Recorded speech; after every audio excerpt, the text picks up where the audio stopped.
बिरसा मुंडा का जीवन भारतीय आदिवासी समुदाय के लिए एक प्रेरणा स्रोत है। उनका संघर्ष न केवल आदिवासी अधिकारों के लिए था, बल्कि यह पूरे भारत में ब्रिटिश साम्राज्य के खिलाफ एक महत्वपूर्ण मोर्चा था। बिरसा मुंडा का नाम भारतीय स्वतंत्रता संग्राम के उन महान नायकों में लिया जाता है जिन्होंने बहुत कम उम्र में ही समाज में क्रांतिकारी बदलाव की लहर पैदा की। उनकी वीरता, संघर्ष और उनकी आस्था ने उन्हें न केवल अपने समुदाय का नायक बल्कि भारतीय स्वतंत्रता संग्राम के प्रतीक के रूप में स्थापित किया।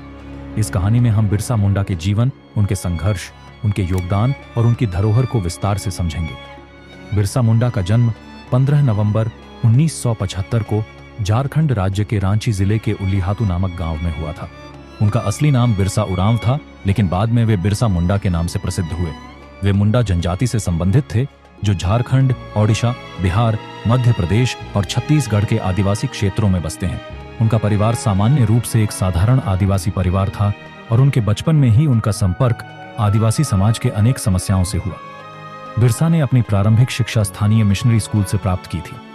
उनकी शिक्षा के दौरान ही उन्होंने यह महसूस किया कि उनका समाज धर्म, संस्कृति और परंपराओं के माध्यम से विदेशी ताकतों के हाथों शोषण का शिकार हो रहा था।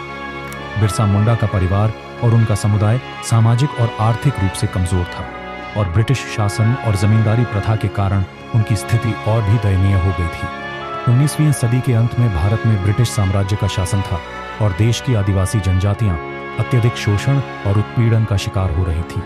आदिवासी समुदाय को ब्रिटिश शासन, जमींदारों और अन्य स्थानीय प्रभावशाली लोगों द्वारा अपनी भूमि, संस्कृति और जीवन शैली से वंचित किया जा रहा था। बिरसा मुंडा ने इस शोषण को महसूस किया और समाज में सुधार लाने का संकल्प लिया। बिरसा ने धार्मिक और सांस्कृतिक जागरण के साथ साथ आदिवासी समाज में जागरूकता फैलाने का कार्य शुरू किया। उनका मानना था कि आदिवासी समाज को अपनी पारंपरिक संस्कृति और धर्म को बचाए रखना चाहिए। वे अपने समाज को यह समझाना चाहते थे कि उन्हें अपनी परंपराओं से जुड़े रहना चाहिए और बाहरी प्रभावों से बचना चाहिए। इसके साथ ही उन्होंने ब्रिटिश शासन और जमींदारों के खिलाफ संघर्ष की दिशा में कदम बढ़ाया। बिरसा मुंडा का नेतृत्व आदिवासी आंदोलन के लिए एक महत्वपूर्ण मोड़ साबित हुआ। 1999 में उन्होंने ब्रिटिश शासन और जमींदारों के खिलाफ एक बड़े विद्रोह का नेतृत्व किया, जिसे उलगुलान उल्टा विद्रोह के नाम से जाना जाता है। यह विद्रोह झारखंड और आसपास के क्षेत्रों में भड़क उठा और बिरसा मुंडा को आदिवासी समाज का महान नेता बना दिया। उलगुलान का उद्देश्य आदिवासी समाज की आर्थिक, सामाजिक और राजनीतिक स्वतंत्रता प्राप्त करना था। बिरसा ने अपनी सेना बनाई और स्थानीय जमींदारों, साहूकारों और ब्रिटिश प्रशासन के खिलाफ मोर्चा खोला। उन्होंने आदिवासी समाज के लोगों को एकजुट करने के लिए धर्म का सहारा लिया और उनकी भावनाओं को जागृत किया।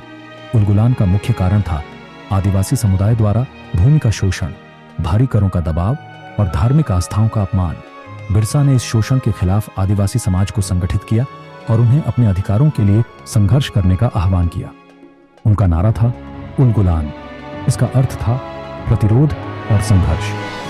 बिरसा मुंडा के नेतृत्व में इस विद्रोह ने ब्रिटिश शासन को हिलाकर रख दिया और कई क्षेत्रों में ब्रिटिश प्रशासन के खिलाफ क्रांतिकारी घटनाएं घटी। बिरसा मुंडा के जीवन में धर्म का एक महत्वपूर्ण स्थान था। उन्होंने आदिवासी समुदाय को अपनी पारंपरिक धर्म और संस्कृति को बचाए रखने की प्रेरणा दी। वे चाहते थे कि आदिवासी लोग बाहरी धर्मों और संस्कृतियों से प्रभावित होकर अपनी जड़ों को न भूलें। इसके लिए उन्होंने मुंडा आदिवासी समाज में नए धार्मिक आंदोलनों की शुरुआत की और उनके बीच जागरूकता फैलाने का कार्य किया। बिरसा ने आदिवासी समाज में पवित्रता, सत्य और न्याय का प्रचार किया। उन्होंने मूर्ति पूजा का विरोध किया और आदिवासी समाज को विश्वास दिलाया कि उनका धर्म सरल और स्वाभाविक था। वे आदिवासी समुदाय के लोगों को यह समझाना चाहते थे कि धर्म और संस्कृति से कोई समझौता नहीं करना चाहिए, क्योंकि यही उनकी पहचान और अस्तित्व का आधार था। बिरसा मुंडा के नेतृत्व में उलगुलान ने ब्रिटिश शासन के खिलाफ बड़ी ताकत के रूप में खुद को प्रस्तुत किया। बिरसा के बढ़ते प्रभाव को देखते हुए ब्रिटिश सरकार ने उन्हें गिरफ्तार करने का प्रयास किया। 1900 में बिरसा मुंडा को गिरफ्तार कर लिया गया और उन्हें रांची जेल भेज दिया गया। कुछ महीनों बाद 9 जून 1900 को बिरसा मुंडा की मृत्यु हुई। कहा जाता है कि उन्हें जेल में अत्यधिक कष्ट और शारीरिक यातनाएं दी गईं, जिसके कारण उनकी मृत्यु हो गई। हालांकि उनके मृत्यु के कारणों को लेकर कई प्रकार की अटकलें हैं। कुछ इतिहासकारों का मानना है कि ब्रिटिश सरकार ने उनकी हत्या करवाई, जबकि कुछ के अनुसार उनकी मृत्यु एक प्राकृतिक कारण से हुई। बिरसा मुंडा की मृत्यु के बावजूद उनका आंदोलन और उनके विचार जीवित रहे। उनका संघर्ष आदिवासी समाज के लिए एक प्रेरणा बन गया और उनके आदर्शों ने स्वतंत्रता संग्राम में महत्वपूर्ण भूमिका निभाई। बिरसा मुंडा के योगदान के कारण आदिवासी समुदाय ने अपने अधिकारों के लिए संघर्ष जारी रखा। झारखंड राज्य में बिरसा मुंडा के योगदान को मान्यता दी गई है और उनकी याद में 15 नवंबर को बिरसा मुंडा जयंती मनाई जाती है। इस दिन को आदिवासी गौरव दिवस के रूप में मनाया जाता है। बिरसा मुंडा की वीरता और संघर्ष को याद करते हुए रांची में उनका स्मारक बनाया गया है और उनके नाम पर कई सरकारी योजनाएं और संस्थाएं स्थापित की गई हैं। बिरसा मुंडा का जीवन एक उदाहरण है कि कैसे एक व्यक्ति अपने समाज और देश के लिए संघर्ष कर सकता है। उनका संघर्ष केवल आदिवासी अधिकारों के लिए नहीं था, बल्कि उन्होंने भारतीय स्वतंत्रता संग्राम के पहले चरण में ब्रिटिश शासन के खिलाफ आवाज उठाई। उनका योगदान न केवल आदिवासी समाज के लिए था, बल्कि यह पूरे भारत के स्वतंत्रता संग्राम के लिए महत्वपूर्ण था। बिरसा मुंडा की शिक्षाएं और उनका संघर्ष आज भी हमारे समाज के लिए प्रासंगिक है।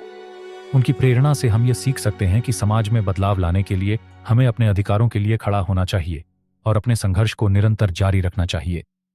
बिरसा मुंडा का जीवन हमें यह सिखाता है कि किसी भी समाज का उत्थान और उसकी पहचान को बचाए रखना हमारी जिम्मेदारी है और इसके लिए संघर्ष जरूरी है।